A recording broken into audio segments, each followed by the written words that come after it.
আসন্ন ICC world cup টি-20-তে Bangladesh যদিও সরে গিয়েছে, তারপরেও কিন্তু বাংলাদেশ কোনো না কোনোভাবে থেকেই যাচ্ছে এবং বিশেষ করে নিউজ হচ্ছে বাংলাদেশকে নিয়ে। এবং সেখানে যে বিসিসিআই এবং আইসিসির যে পক্ষপাতিত্ব ব্যাপারটা বলা হচ্ছে, সেটাকে নিয়ে বাংলাদেশে প্রচুর পরিমাণে নিউজ আসছে। এবং এই প্রেক্ষিতেই আরেকটা নিউজ আমরা যেটা দেখতে পাচ্ছি বাংলাদেশের নিউজ পোর্টাল বা ইউটিউব যে সমস্ত চ্যানেলগুলো রয়েছে সেখানে ঘোরাঘুরি করছে, সেটা হচ্ছে যে বাংলাদেশ তো খেলছেই না, তার সাথে সাথে পাকিস্তান তো খেলবে না বলেছে।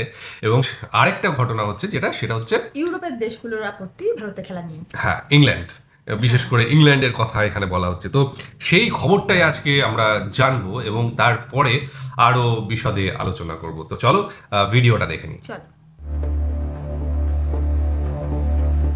এবার ভারতে যেতে আপত্তি জানিয়েছে ইংল্যান্ড ক্রিকেট দল। ইউরোপের অন্যান্য দলও যেতে চাচ্ছে না ভারত বিশ্বকাপে। হ্যাঁ?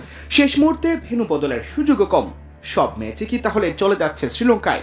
সেই সময়টাও তো নেই, নাকি ভেস্তে যাবে গোটা বিশ্বকাপটাই? পাকিস্তানের গণমাধ্যম জিএনএন এর খবরে বলা হয়েছে এসব তথ্য, যেখানে সাংবাদিক বলেছেন, বলে না নিয়তে বরকত। ভারতের শুরুতেই নিয়ত ভালো ছিল না। ভাইরাস এসেছে বেঙ্গলে, ঠিক বাংলাদেশেরই কাছে। এখন মনে হচ্ছে পুরা টুর্নামেন্টটাই হয়তো শ্রীলঙ্কায় চলে যাবে। ভারত একটি ভাইরাসে আক্রান্ত। তারা যেখানে খেলতে যাচ্ছে সেখানকার অবস্থা ভালো নয়। ইংল্যান্ড খেলতে আপত্তি জানিয়েছে। এমনটি জানিয়ে ওই খবরে আরো বলা হয়েছে, টি-20 বিশ্বকাপ 20 দলের 55 ম্যাচের মাত্র 20টি ম্যাচ শ্রীলঙ্কায়, বাকি সবই ভারতে। ভেন্যু বদলের কাজটা তাই কঠিন। আইসিসিকে অনেক ভেবেচিন্তে সিদ্ধান্ত নিতে হবে। বাংলাদেশকে বলা হলো এখন ভেন্যু পরিবর্তন সম্ভব নয়, এখন হাতে তো আর বেশি সময়ও নেই। অথচ এখন সব ম্যাচ শ্রীলঙ্কায় নেওয়া খুব কঠিন। ভারতে এই প্রাণহরণের মতো মারাত্মক ভাইরাসের ছড়িয়ে পড়ার খবর এখন আর ভারতের ভেতরে সীমাবদ্ধ নয়। বিশ্ব মিডিয়া ফলো করে প্রচার করছে এর ভয়াবহতা। বাধ্য হয়ে ভারত অসহায় স্বীকারোক্তি দিয়ে জানিয়েছে সচেতনতার বার্তা। বিশ্বকাপের আগে ঠিক এখানেই শঙ্কার কথাটা, এত কড়াকড়ি মেনে কি বিশ্বকাপ খেলা সম্ভব? এদিকে আল জাজিরা দাবি করছে করোনার চেয়েও মারাত্মক ভারতে ছড়িয়ে পড়া এই ভাইরাস। আল জাজিরার প্রতিবেদনে বলা হয়েছে, বিশ্ব স্বাস্থ্য সংস্থার মতে এই ভাইরাসের প্রাণ হারানোর হার 40 থেকে 75% মধ্যে।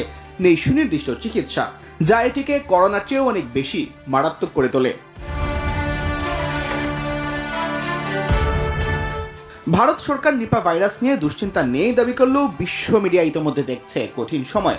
অনুমিতভাবেই ইংল্যান্ডের মতো সচেতন দেশগুলো এই পরিস্থিতিতে বিশ্বকাপে পাঠাতে চাইছে না ক্রিকেট দলকে। শেষ পর্যন্ত বিশ্বকাপটা ভারতে হবে তো? এই প্রশ্নের চেয়েও বড় প্রশ্ন এখন, বিশ্বকাপটা হবে তো? সিয়াম চৌধুরী, বিডি ক্রিক টাইম। আচ্ছা, বাংলাদেশে পাকিস্তানের মিডিয়ার খবর নিয়ে বেশ কয়েকদিন ধরে বেশ মাতামাতি হচ্ছে, আমরা যেটা দেখতে পাচ্ছি। এবং আমরা যেটুকু দেখছি যে পাকিস্তানের মিডিয়াতে যে খবরটাই বলা হচ্ছে সেটা কতটা সঠিক সেটা বিচার বিবেচনা না করেই বাংলাদেশে ছেপে দেওয়া হচ্ছে। এবং বাংলাদেশে আমরা ম্যাক্সিমাম মিডিয়া আমরা দেখি যে মানে শুধু বাংলাদেশ নয়, মানে বেশিরভাগ দেশেই আমরা দেখতে পাই যে জনমানুষ যেটা চাইছে সেইটাকেই প্রাধান্য দিয়ে খবর তৈরি করা। এবং এটা আমরা ভুল কিছু নয়, আমরা দেখছি।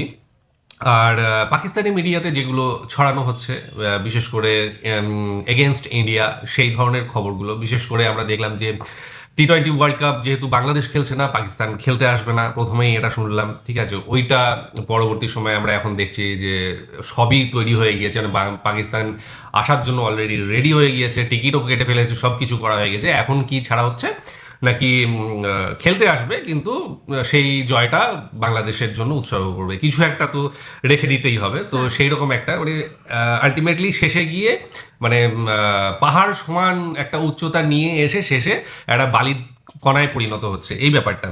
আর একটা খবর কি শুনলাম যে নাকভিকে নাকি জয়শা ফোন করেছে 8 বার থেকে 9 বার। মানে এগুলো বিশ্বাস করতে হবে যে পাকিস্তানের মিডিয়া এটা বলছে। এবং সত্যি আইসিসি ফোন করেছিল পাকিস্তানকে 8 থেকে 9 বার এবং নাকভি সেখানে ফোনটা কেটে দিয়েছে।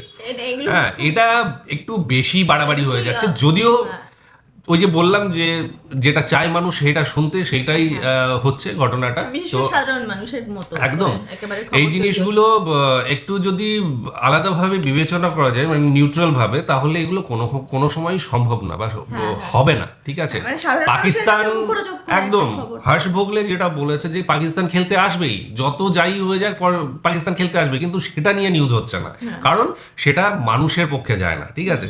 তো আলটিমেটলি দেখা যাক, আমরা দেখবো যে কি হয় না হয়, ঠিক আছে, পাকিস্তান আসছে কি না আসছে। আবার এখন একটা খবর দেখছি যে সবাই খেলতে আসতে চাইছে না মানে ভারতে, কারণ কি না, নিপা ভাইরাস। হ্যাঁ, নিপা ভাইরাসের বেশ কিছু রোগী পাওয়া গিয়েছে ভারতে, কিন্তু তার মানে এই নয় যে মানে বাইরে থেকে সবকিছু আসা বন্ধ হয়ে গিয়েছে, কেউই আসছে না, মহামারী লেগে গিয়েছে, যেটা করোনাতে হয়েছিল সবকিছু ক্লোজড হয়ে গিয়েছে, অথবা দেখা যাচ্ছে যে সরকার থেকে এটাকে মহামারীর ঘোষণা করা হয়েছে, বা বিশ্ব স্বাস্থ্য সংস্থা সেখান থেকে সেটা বলেছে, ঠিক আছে। এই ধরনের কোনো খবর নেই। এই রকম খবর কিন্তু মাঝে মধ্যেই আমরা শুনতে পাই যে করোনা আবার নতুন একটা রূপ নিয়ে ফিরে এসেছে, তার যে ভাইরাস, সেই ভাইরাসটার নতুন একটা রূপ নিয়ে ফিরে এসেছে, মাঝে মধ্যেই হয়, এবং এতজন মারা গিয়েছে, আমরা তখন ভাবি যে আবার কি করোনা ফিরে আসলো। আলটিমেটলি না, ঠিক আছে। তো নিপা ভাইরাস অবশ্যই রয়েছে, আমরা কিন্তু এতটা পরিমাণে নয় যেটা সর্বসাধারণের জীবনে মানে ব্যাঘাত ঘটাতে পারে। তো সুতরাং ইংল্যান্ডও আমার মনে হয় জানে না যে তারা আসবে না, ঠিক আছে, নিপা ভাইরাসের জন্য তারা আসছে না, এই খবরটা মনে হয় মানে ইংল্যান্ডের প্লেয়ার বা ইংল্যান্ড টিমও জানে না, যেটা কিনা অলরেডি পাকিস্তান জেনে গেল এবং বাংলাদেশ মিডিয়া সেটা মানে চেপে দিল। সব খবরই যে বিশ্বাসযোগ্য এটা বলা যাচ্ছে না। তো এই খবরগুলো কিভাবে পায় না পায় এবং বিশ্বাসযোগ্যতা কতটা, আর সত্যি কথা বলতে কি পাকিস্তান আসবে এবং আসতে বাধ্য। পাকিস্তানের যে পরিস্থিতি, পাকিস্তানের যে ক্রিকেট বোর্ডের পরিস্থিতি রয়েছে, এটা জোর দিয়ে আমিও বলছি যে তাদের আসতে হবে, কারণ পাকিস্তান যদি না বলে দেয় তাহলে তাদের ক্ষতিটা অনেকাংশে বেশি, ঠিক আছে। তাদের ক্রিকেট বোর্ড থাকবে না, এরকম একটা পরিস্থিতিতে চলে এসেছে। আর আইসিসিকে যদি অমান্য করে তার পরবর্তী অ্যাকশন কিন্তু অন্যরকম হবে। সেখানে যেটা বলা হয়েছে অলরেডি যে পিএসএল এ কিন্তু অন্যান্য মানে বিদেশি কোনো প্লেয়ার নিতে পারবে না, এবং সাথে সাথে পরবর্তী যে সমস্ত আইসিসি যে খেলাগুলো রয়েছে, ঠিক আছে, সে দ্বিপাক্ষিক টুর্নামেন্ট হোক বা অন্য মানে দ্বিপাক্ষিক হোক, সেগুলোতে কিন্তু কেউ অংশগ্রহণ করবে না। তো সুতরাং এই ব্যাপারটা খুব একটা আমার মনে হয় না যে কাজে আসবে, এই যে হুমকি ধুমকি যেটা দিচ্ছে পাকিস্তান। সুতরাং আর আমরা দেখেছি এর আগে পাকিস্তান কিভাবে সবসময় কিছু পাবলিক রয়েছে সেগুলো খবরগুলো শুনে নাচা ব্যাপারটা সেটা করে ফেলে। তো আলটিমেটলি এটা কিছুই হবে না। পাকিস্তান আসবে, এবং হর্ষ ভোগলে যেটা বলেছে, ঠিক আছে, বহু পুরনো একজন, এবং আমরা দেখেছি যে একদম বিশেষজ্ঞ তিনি, ঠিক আছে, সমস্ত ব্যাপারেই। ওই যে কে বললো যে পাকিস্তান সত্যি আসবে না, সেটা ম্যাটার করছে না, যতটা হর্ষ ভোগলে বলেছে যে তাদেরকে আসতেই হবে, ঠিক আছে। তো আপাতত দেখা যাক, আমরা দেখব, ঠিক আছে। আমার পক্ষে আমি জানি ম্যাক্সিমাম তোমরা আমার বিপক্ষে কথা বলবে, তো সেটা কোনো ব্যাপার না, যেটা জেনুইন জিনিস সেটা নিয়ে আমি আলোচনা করব। এর আগে অবশ্যই পক্ষে কথা বলেছি যেগুলো মনে হয়েছে, কিন্তু যেটা মনে হবে যে বিপক্ষে বলতে হবে সেটা বলবো, ঠিক আছে। তো ভিউজের আশায় বলো তোমরা যে ভিউজের আশায় বসি না, ভিউজের আশায় বসলে তাহলে আমি বিপক্ষে কথাটা বলতাম না। এর আগেও বলেছি, বিপক্ষে এর আগেও কথা বলেছি। তো এই ছিল আমার মোটামুটি মতামত। তোমরা অবশ্যই তোমাদের মতামত জানাতে পারো, এবং বিপক্ষে হলেও অসুবিধা নেই, ঠিক আছে। আমাদের এখানে সবাই ওয়েলকাম, আর পক্ষে বিপক্ষে মতামত থাকতেই পারে, ঠিক আছে, অবশ্যই রিঅ্যাকশন চ্যানেল, এবং তোমরা আমরা আমাদের হ্যাঁ সত্যিকারের মতামত আমরা এখানে দিই, এর আগেও দিয়েছি। আমাদের কমেন্ট সেকশনে বলে যে আমরা নাকি ভিউ এর জন্য নাকি বলি, কিন্তু তা না, সেটা আজকে হয়তো তোমরা প্রমাণ পেয়েছো। আজকে কেন, এর আগেও আমি বলেছি, অনেক ব্যাপারে আমি বলেছি যে যেখানে দর্শকের সাথে আমার ভিউ অফ পয়েন্ট মেলেনি, ঠিক আছে, সেখানে তোমরা আমার বিরুদ্ধে কথা বলেছো, ঠিক আছে। আমার মতামত যেটা সেটা আমার মতামত, তোমাদের মতামত যেটা সেটা তোমাদের মতামত, তার মানে এই নয় যে ক্ল্যাশ হয়ে যাবে সমস্ত কিছুটাই। তো যাই হোক, এখানেই আজকে থামছি, আর তোমাদের মতামত অবশ্যই দেখতে চাই। আর আজকের মতো এখানেই শেষ করলাম, আগামী দিন আবার আসছি অন্য কিছু নিয়ে, ততক্ষণের জন্য স্টে টিউনড।